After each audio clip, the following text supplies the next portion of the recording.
जय हिंद स्टूडेंट। हम लोग पढ़ रहे थे क्लास 10 फिजिक्स चैप्टर 1 जो कि खत्म हो चुका है। ठीक है, आज जो हम लोग पढ़ेंगे ये क्लास 10th फिजिक्स का चैप्टर 2 हम लोग पढ़ रहे हैं। ठीक है, यानी इस चैप्टर का नाम है प्रकाश का अपवर्तन। प्रकाश का परावर्तन आपको पढ़ा दिए हैं कि परावर्तन की घटना क्या होती है। कोई प्रकाश आया और आ करके किसी सतह से टकरा करके लौट गया, उस घटना को हम बोल रहे थे प्रकाश का परावर्तन। आज जो हम लोग टॉपिक पढ़ रहे हैं वह टॉपिक है प्रकाश का अपवर्तन। तो आइए देखते हैं प्रकाश का अपवर्तन क्या होता है, क्या क्या इसमें टॉपिक्स है। सारी चीजें आपको हम बेसिक से पढ़ाएंगे, लास्ट तक जुड़े रहिएगा, मजा आएगा। देखिए, तो इसको इंग्लिश में बोलते हैं रिफ्रैक्शन ऑफ लाइट। ठीक है, प्रकाश की किरणों के एक पारदर्शी माध्यम से दूसरे पारदर्शी माध्यम में जाने पर दिशा परिवर्तन की क्रिया को प्रकाश का अपवर्तन। अब देखिए माध्यम क्या होता है।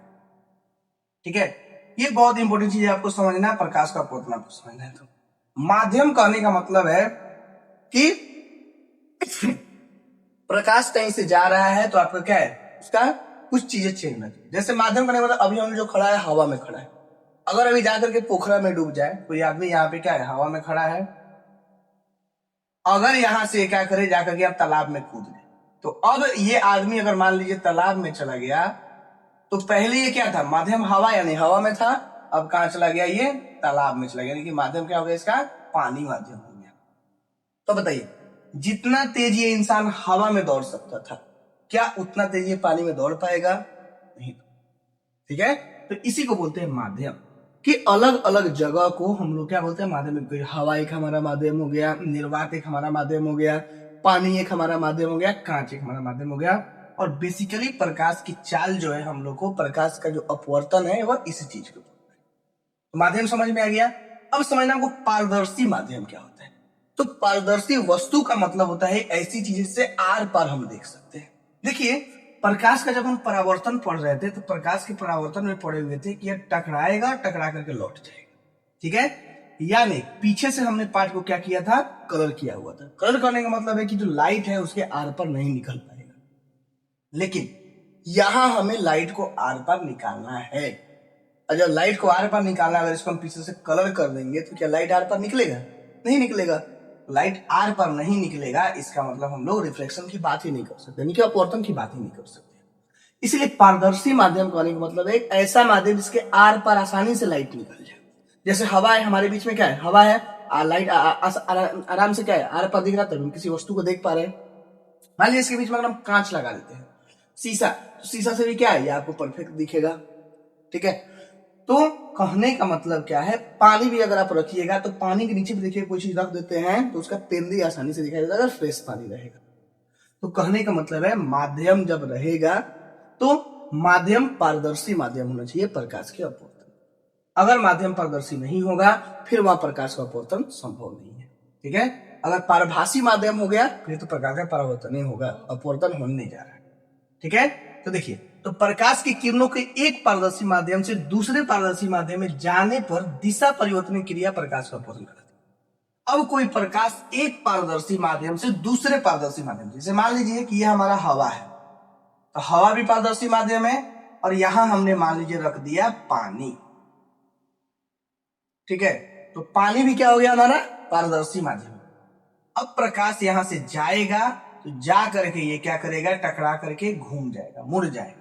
ठीक है, थोड़ा सा कर पे ये मुड़ेगा, तो यही जो इसका घूमने का जो क्रिया है, यानी प्रकाश का ओरिजिनल पथ ये था, ये जा करके यहां से क्या हो गया, मुड़ गया, बेंड हो गया, यानी कि विचलित हो गया।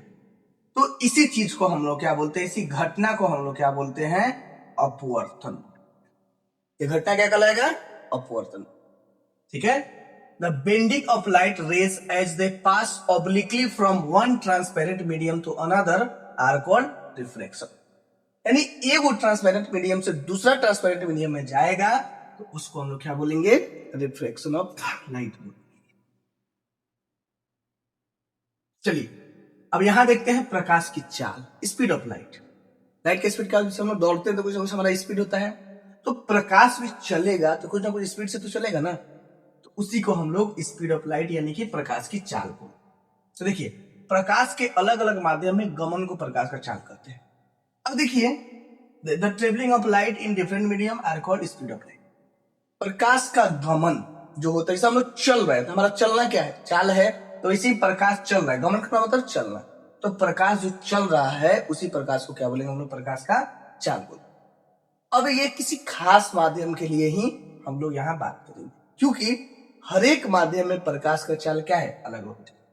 जैसे जितना तेजी से हम लोग हवा में दौड़ पाते हैं, क्या उतना तेजी से हम पानी में दौड़ पाएंगे, नहीं दौड़ पाएंगे। इसका मतलब क्या हुआ, हमारा चाल क्या हो गया, कम हो गया। हवा में अवरोध कम है, पानी में अवरोध ज्यादा है। समझ में आया? तो अवरोध की वजह से हमारा चाल क्या हो जाएगा, कम हो जाएगा। यही बात है कि देखिए, तो अब कुछ पॉइंट है, जैसे विभिन्न माध्यमों में प्रकाश की चाल भिन्न होती है, अलग अलग माध्यम होगा, प्रकाश का चाल अलग अलग होगा। तो पहले इसमें देखिए कि निर्वात या वायु में प्रकाश की चाल सबसे अधिक लगभग 3 लाख किलोमीटर प्रति सेकंड होती है। निर्वात जहां कोई हवा नहीं है, या हवा, लगभग दोनों को सेम मान के चलो, लगभग, नॉट 100%, बट ये लगभग सेम होता है। ठीक है, तो निर्वात है और हवा में है, इसमें जो प्रकाश की चाल होती है वह 3 लाख किलोमीटर प्रति सेकंड, एक सेकंड में 3 लाख किलोमीटर प्रकाश जा सकता है। कितना तेज चलता है प्रकाश, हवा या निर्वात, ये उसका स्पीड है। उसके बाद पानी में प्रकाश की चाल 2,25,000 किलोमीटर प्रति सेकंड होती है। पानी में क्या होगा, हवा में 3 लाख था, पानी में थोड़ा कम हो गया, यानी इस बार इसका चाल क्या होगा, 2,25,000 किलोमीटर होगा पानी। कांच में प्रकाश की चाल लगभग 2 लाख किलोमीटर प्रति सेकंड होती है। कांच जो है, इस कांच में प्रकाश का चाल क्या हो जाएगा, 2 लाख किलोमीटर प्रति सेकंड, एक सेकंड में कितना दूर जाएगा, 2 लाख किलोमीटर। किसी शीशा में अगर प्रकाश को गमन कराना है, ठीक है। अब देखिए, इन तीनों चीजों को गौर कीजिएगा तो कुछ रिजल्ट हमारे पास आता है। रिजल्ट क्या आता है, सघनता। अब बताइए सघन का मतलब क्या है, तो सबसे ज्यादा अवरोध कहां उत्पन्न हो रहा है, कांच में, तो सबसे ज्यादा सघन कौन हो जाएगा, कांच सबसे ज्यादा सघन होगा। इससे कम सघन क्या हो जाएगा, पानी हो जाएगा, और इससे कम सघन क्या हो जाएगा, हवा। ये चीजें आप ध्यान रखिए बहुत ही। अब सघन कहने का मतलब क्या है कि हवा में बहुत तेजी से प्रकाश जाएगा, पानी में थोड़ा उससे कम, और कांच में थोड़ा उससे कम। अगर दोनों का कंपेयर करते तो हवा के मुकाबले पानी क्या हो जाएगा, सघन माध्यम। ये क्या हो गया, सघन। लेकिन पानी के मुकाबले हवा क्या हो जाएगा, विरल माध्यम। अब अगर पानी और कांच की बात करते हैं तो पानी के मुकाबले कांच क्या हो जाएगा, सघन हो। लेकिन कांच के मुकाबले पानी क्या हो जाएगा, विरल हो जाएगा। यानी कभी पानी सघन है, कभी पानी विरल है। किसके लिए विरल है, तो कांच के लिए विरल है, हवा के लिए सघन है। यानी सघनता और विरलता की बात जो हम करेंगे, ये किस बात पे डिपेंड करेगा, कि प्रकाश की प्रकृति, यानी कि अपेक्षिक बात करेंगे। डायरेक्ट नहीं बोल सकते हैं कि हवा सघन है, कि पानी सघन है, कि कांच सघन है। ठीक है, इसको अपेक्षा किसके मुकाबले पूछ रहा है। अगर हवा का अपेक्षा पूछेगा तो पानी क्या है, सघन है। लेकिन कांच की अपेक्षा पूछेगा तो पानी क्या हो जाएगा, विरल हो जाएगा। तो ये चीज रहा आज का हमारा टॉपिक, बहुत इंपॉर्टेंट टॉपिक है, समझने के पॉइंट ऑफ व्यू से नोट कर लीजिए इसको। चलिए, आई होप आपको मेरा वीडियो पसंद आया हो। वीडियो पसंद आया तो वीडियो को लाइक करें, चैनल को सब्सक्राइब करें। आप हमारे साथ फेसबुक, इंस्टाग्राम के माध्यम से भी जुड़कर या यूट्यूब वीडियो पे कमेंट करके आपकी जो समस्याएं हैं वह समस्याएं आप हमें भेज सकते हैं। मैं कोशिश करूंगा जितना जल्दी हो सके आपकी समस्याओं का समाधान कर सकूं। तक के लिए जय हिंद।